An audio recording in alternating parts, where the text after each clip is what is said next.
Nilamon ng apoy ang bahay na yan sa Cebu City. Patay ang isang lalaking senior citizen matapos matrap sa loob ng bahay. Dalawa pang bahay ang nadamay. Patuloy pang inaalam ang sanhi ng apoy.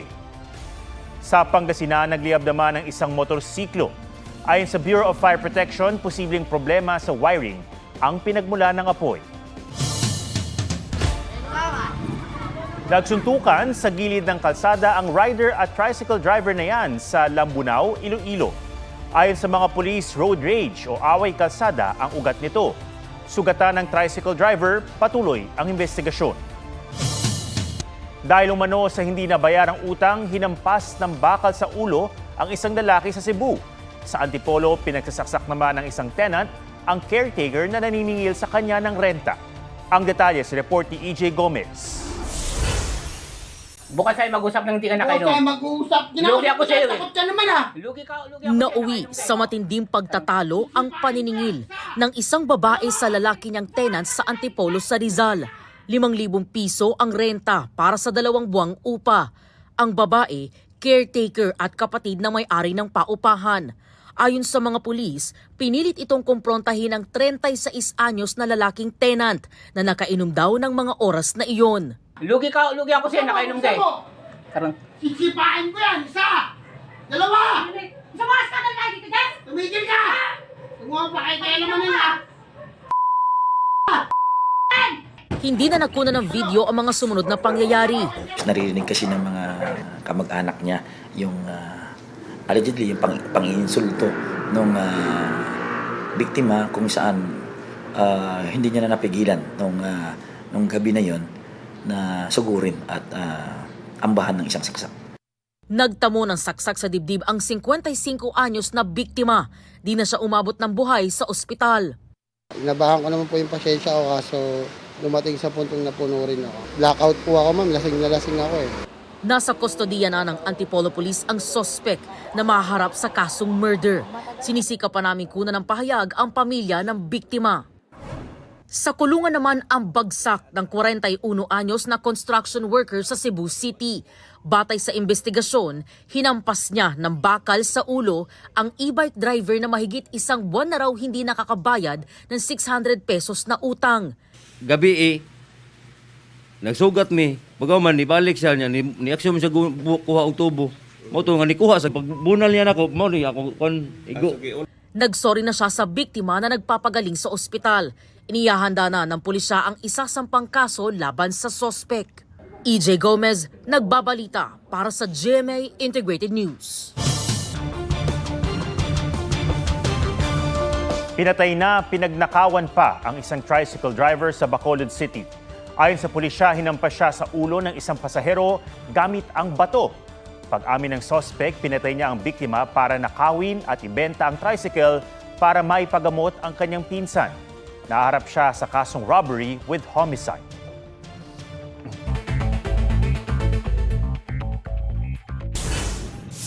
Panukalang ipagpaliban ang BARM elections na dapat sana'y kasabay ng midterm elections sa Mayo, sinertipikahang urgent ni Pangulong Bongbong Marcos para mas matutukan ng Bangsamoro Transitional Government ang pagsasaayos ng governance structure nito. Kung may sa batas ang Pangulo magtatalaga ng mga uupo sa kasalukuyang caretaker government ng rehiyon habang wala itong parliament.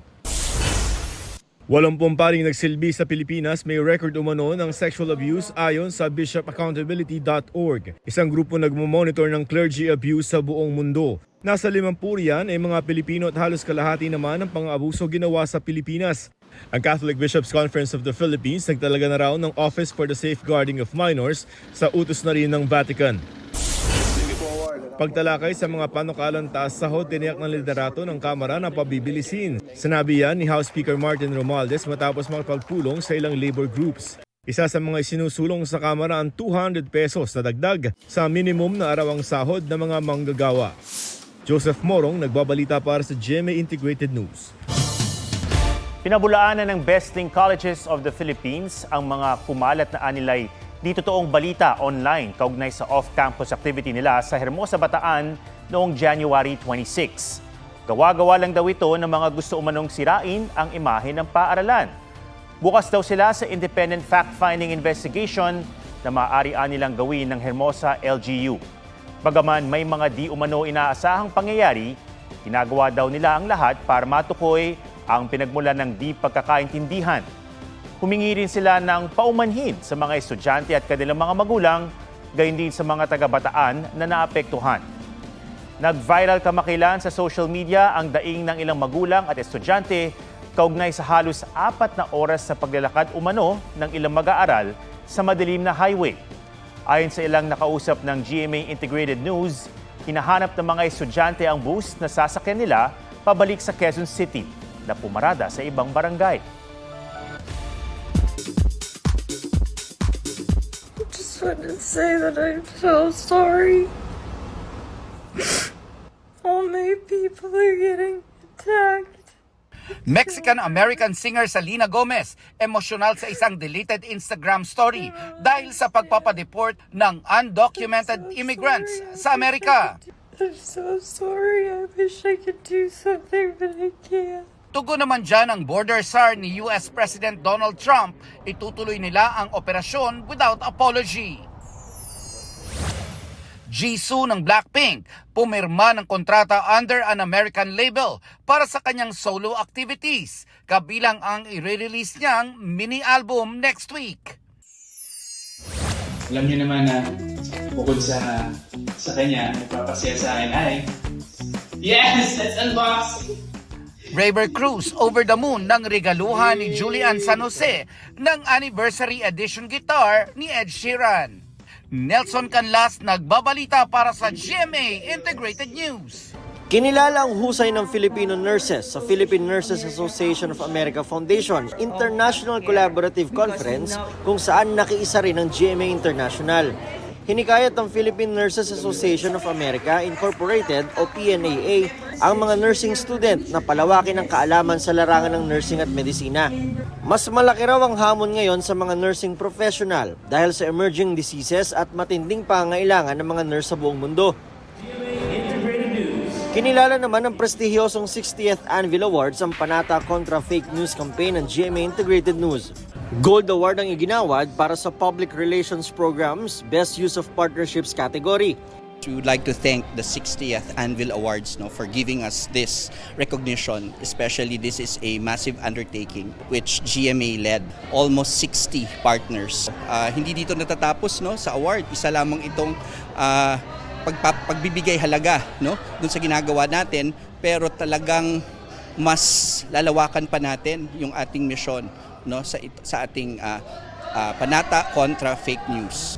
Isa ang Panata Contra Fake News ng GMA sa 122 na nanalo sa mahigit 750 public relations campaign entries. GMA was part of the top 3. Si GMA, maganda yung program niya. The output was good. Yung PR program na yon, of course, kung ano yung impact niya sa society, kung paano siya makakatulong sa Filipino people or in other countries. At dahil nasa top 3, nominado rin ang campaign sa Grand Anvil Award na pinakamataas na parangal na ginagawad ng Anvil. Nico Wahe, nagbabalita para sa GMA Integrated News. Huwag magpahuli sa mga balitang dapat niyong malaman. Mag-subscribe na sa GMA Integrated News sa YouTube.